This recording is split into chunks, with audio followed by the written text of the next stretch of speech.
네, 우리 예전에 학교를 다닐 때요. 우리 전도사님들 이랑 저희가 이제 같은 연도에 학교를 다녔는데요.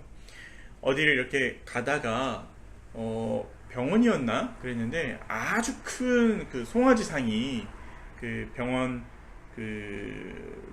저기 뭐 마당이라고 하나요? 그 중앙에 이렇게 서 있는 것을 저희가 봤습니다. 되게 특이했어요. 보통 그런 송아지 상이 있는 곳이 금융가에 있거든요. 프랑크푸르트, 유럽의 그 금융의 중심지라고 하는 프랑크푸르트 그 시내에 가면은 아주 역동적인 그 황소의 상이 이렇게 있습니다. 그리고 미국의 금융가를 가면 그 중심에 또한 마찬가지로 황소가 이렇게 굉장히 역동적으로 이렇게 탁 노려보면서 이렇게 있는 것이 있습니다.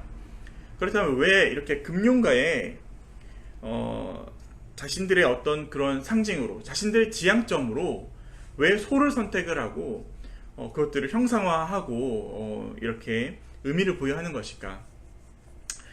바로 소라고 하는 것이 굉장히 어떤 힘의 상징이기도 하고요. 농경시대 때부터 소는 너무나 중요한 재산이었잖아요. 그리고 인간의 개인이 뭔가 할 수 있는 것보다 소가 할 수 있는 일이 더 많으니까요. 생산량이 더 높고, 그렇기 때문에 사람들은 소를 되게 아직까지도, 저 옛날부터가 아니라 아직까지도 어떤 그 부의 상징이라고 할까요? 돈을 만들어내는 어떤 그런 상징이라고 생각하는 것 같아요. 그래서 그 병원에 황소가 있었던 것도 아마 내가 이 병원을 통해서 돈을 많이 벌어보겠다 라는 그런 기대가 아니었을까 생각이 됐습니다. 예, 오늘 시편은 전체적으로 보시면요, 앞부분을 보면 시인은 자신이 살던 시대의 사람들이 출애굽 당시에 패역한 조상들과 같다고 한탄을 합니다. 그리고 자신들의 지금의 죄악이 어떠한지 옛 이야기를 통해 돌아보고 돌아보는 데서 당연히 그치지 않고요, 변화를 촉구하고 있는 것입니다. 그래서 오늘 우리는 시인이 생각하는 정의와 공의를 실천하는 것이 무엇인지 살펴볼 것입니다. 먼저 시인이 생각하는 정의란 무엇일까요? 오늘 시편을 전체적으로 쭉 보시면 드러나는 것이 단 하나가 있는데, 바로 우상을 섬기지 않는 것입니다. 섬기지 않는다. 이렇게 부정명령은 좀 소극적이죠. 하지만 조금 더 적극적으로 해석을 하자면, 옛 습관에 사로잡히지 않는 것. 다시 말하면, 변화를 하는 것. 그러니까, 내가 예전에 살았던 그 옛 습관으로 계속 살아가는 것이 아니라, 지금에 맞게 또 다시 변화하는 것. 그래서 성숙해 나가는 것을 의미하는 것이죠. 그러니까, 사도 바울이 권면했듯이 그리스도의 장성한 분량까지 우리가 성숙해 나가기를, 계속 변화해 나가는 것, 이것이 하나님께 우리에게 원하시는 것이라는 거죠. 이것이 옳은 일이라는 것입니다. 그러므로 이것을 우리는 정의라고 할 수 있습니다. 그리스도인들이 변화하지 않는다, 그리스도인들이 성숙해 나가지 않는다, 교회가 성숙해지고 더 깊어지지 않는다 라고 하는 것은 하나님의 정의를 잃어버린 것입니다. 옛 모습에 사로잡혀 있을 때는 정체가 되고요, 정체가 될 뿐만 아니라 퇴행하기 마련입니다. 성숙한 삶의 모습은 어떠합니까? 광야 같은 환경이라도 주어진 삶에 책임을 다하는 것을 의미합니다. 이때 책임이라는 것은 누가 나한테 억지로 짊어지운 것뿐만이 아니라 삶에서 발생하는 어쩔 수 없는 그런 일들 앞에서도 나의 삶을 내가 멈추지 않고 계속해서 앞을 향해 나아가는 것을 의미하죠. 우리는 왜 하나님을 믿을까요? 저는 모든 기독교인들이 이 그리스도의 장성한 분량까지 성숙하고자 예수님을 주님으로 모신다고 생각을 합니다. 그렇기 때문에 우리는 성경을 보고 하나님의 뜻을 되살리려고 하고 예배를 드리고 하나님을 믿는 것입니다. 우리는 성숙하기 위해서 예수님을 믿는 것입니다. 그리스도께서 우리의 본이 되어주시고, 그리스도께서 장성한 인간이 갈 수 있는, 인간이 하나님의 형상으로 살아야 되는 모습을 보여주셨기 때문에 우리도 그 장성한 분량에 이를 때까지 변화하고자 하나님을 의지하는 것이죠. 하나님의 뜻을 또한 알고자 말씀을 보는 것입니다.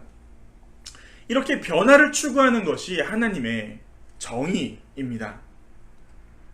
지금보다 성숙하여 변화하는 것을 말합니다. 하나님은 우리가 노예 상태에서 자유인으로 변화하기를 원하셔서 출애굽시키셨습니다. 그리고 그 사람들에게 하나님은 당신을 스스로 있는 자로 표현하셨습니다. 그리고 당신의 형상들이 자신의 삶에 책임을 지는 스스로 있는 자가 되기를 원하셨습니다. 그래서 눈에 보이는 힘있어 보이는 것에 자신의 권리를 내어주고 저당 잡혀서 노예처럼 살기를 원하지 않으셨습니다. 우리는 하나님의 형상이죠. 왕 같은 존재라는 뜻입니다. 고대의 형상은 바로 왕의 형상을 본따서 왕이 통치하는 지역, 왕을 직접 볼 수 없는 그 지역, 우리로 치면 구청마다 왕의 형상을 딱딱 지어 놓는 거예요. 그래서 여기가 이 왕이 지배하는 곳이야. 저것이 바로 왕의 형상이야. 라는 것인데, 하나님은 친히 세상의 우주의 왕 되신 그분께서는 우리를 당신의 형상이라고 하는 것이죠. 고대 제국에 아무리 위대한 왕이 세운 왕이라고 해도 스스로 생각하거나 말을 하거나 손을 움직이거나 다리를 움직일 수 없습니다. 그들은 그 왕의 모습을 본따서 만들어놨지만 그들은 움직일 수가 없습니다. 생각할 수가 없습니다. 스스로 자기의 자리에서 움직일 수가 없는 것입니다. 하나님이 우리의 형상이라고 우리를 그런 존재로 불러주셨다는 것은 우리로 하여금 그렇게 이러한 세상이 심어놓은 이런 형상에 사로잡히지 더 이상 지배받지 않아도 된다는 뜻이거든요. 그런데도 우리는 지금도 자기보다 더 큰 권위, 이 왕의 형상 같은 이 세상을 지배하는 권력의 상징들 앞에 자신의 권위를 쉽게 넘겨줍니다. 다시 본문으로 돌아가서 이들은 왜 소를 숭배했을까요? 소는 농경사회에서 아주 중요한 동물이죠. 인간보다 힘이 셉니다. 더 짧은 시간에 더 많은 일을 해냅니다. 인간이 소를 봤더니 이 소가 가진 능력에 압도당하는 것이죠. 불안한 것이에요. 소 앞에 가면 불안해요. 소 앞에 초라한 자신을 발견하는 것입니다. 그렇습니다. 우상이란 것은 나의 결핍을 자극하는 대상입니다. 컴플렉스를 자극하는 것이죠. 그래서 자기를 하나님의 형상으로 지음받은 우리를 저 어떤 것보다 못하다라고 여기는 것입니다. 그리고 그것을 믿게 만드는 대상입니다. 이것이 바로 우리가 세상의 권위, 우상 앞에 압도당했다는 증거입니다. 우상은 우리로 하여금 끊임없이 우리를 자책하게 만들고 우리의 부족함을 믿게 만듭니다. 그래서 그에게 종속되게 만들죠. 그 질서를 따르게 만드는 것입니다. 성경의 이 사람들도 그래서 이 악인들은 자신들을 압도해줄 황금 송아지를 만듭니다. 이 얼마나 위대하고 아름다워 보입니까? $1 돌반지도 참 귀하잖아요. 그런데 금을 녹여 만든 큰 황금 송아지, 도대체 이게 얼마짜릴까요? 이 사람들은 이런 것 같습니다. 나는 버러지 같은 이 광야에 비천한 존재이지만 황금 송아지를 만들어서 내가 따를 만한 값진 것을 내가 소유하겠다라는 것이죠. 눈에 보이지 않는 자신의 값어치, 하나님의 형상이라고 하는 그 가치를 믿는 것이 아니라 눈에 보이는 값어치 있어 보이는 것을 만들어서 스스로를 비천하고 나약하게 만드는 것이, 만들어서 내가 이 광야의 이 힘든 현실을 직면하지 않겠다는 거예요. 현실을 회피하는 거죠. 광야에선 끊임없이 우리의 손과 발을 움직여야 됩니다. 가만히 머물러서는 죽을 수밖에 없는 곳입니다. 하지만 황금 송아지 앞에 둘러앉아서 술을 마시고 춤을 추고 이 광란의 시간을 지날 때는 그러한 현실을 잊을 수 있는 것이죠. 그렇다면 오늘 우리를 압도하는 것은 무엇일까요? 저는 돈이라고 생각합니다. 아까도 얘기했지만 금융가에 황금 송아지가 있다고 얘기했습니다. 황소의 상이 있다고 그랬습니다. 고대로부터 인간은 여전히 그 물신을 숭배하고 있는 것입니다. 돈의 능력에 압도당하는 시대입니다.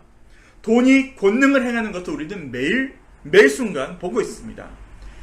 우리가 다니는 길에는 몇 억짜리 차들이 굴러다니고 있고요. 우리의 길에는 수십억짜리 아파트들이 즐비합니다. 부동산 게시판에는 평수가 어떻든 월세가 전부 다 50 이상입니다. 돈이 자유를 만들고요. 마음대로 할 수 있는 자유를 만들고 돈이 권능을 주고 권위를 주는 세상에 우리는 돈을 무시할 수 없고요.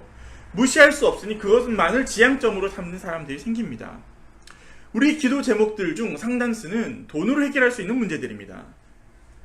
그렇다면 우리는 무엇에 압도당해 있는 것입니까? 하나님 나라에 압도당하신 분이 바로 예수님입니다. 그분은 하나님 나라에 대한 소망으로 압도당했습니다. 그래서 그는 현실의 그 로마 권력, 현실의 그 제사장들의 권력보다 하나님의 형상으로 하나님의 뜻을 받은 그 한 사람 한 사람이 빛과 같은 존재, 소금과 같은 존재라는 것을 알려주셨습니다. 이 하나님을 따르는 이 기쁨은 가난과 질고와 거절이 극복될 거라는 희망에서 나오지 않습니다. 내가 조금만 더 버티면 돈을 벌 수 있어 라는 희망이 하나님이 주시는 희망이 아니라는 것입니다. 광야의 생활이 언제 끝날지 모르는 가운데서도 우리는 기쁨을 누릴 수 있다는 것입니다. 즉각적인 기쁨을 위해서 옛 습관들로 돌아가서 변하지 않고 변화를 거부하고 자신의 삶을 책임지지 않고 유예하는 이러한 것들, 하나님의 성경은 이러한 사람들을 악인이라고 표현하고 있습니다. 주어진 삶을 하나님의 뜻대로 살지 않는 것이 악인 것입니다. 하나님의 공의와 멀어지는 것이죠. 그리스도를 통해 드러난 하나님의 나라는 그의 모든 것을 사로잡았습니다.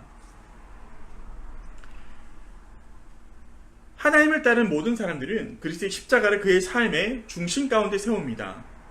순환당한 예수가 승리자이며 세상에 생명을 불어넣는 이라고 소개하고 있습니다.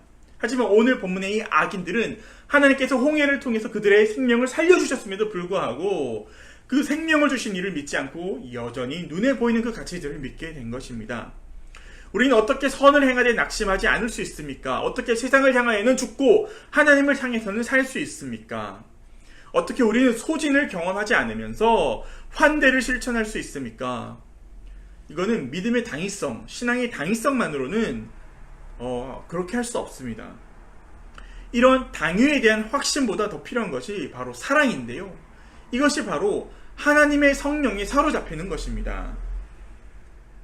새로운 나라, 하나님께서 주실 그 새로운 질서에 대한 갈망이 우리를 사로잡을 때 우리는 더 나은 것, 더 성숙한 것, 더 깊은 것을 향한 감각이 생겨나는 것입니다.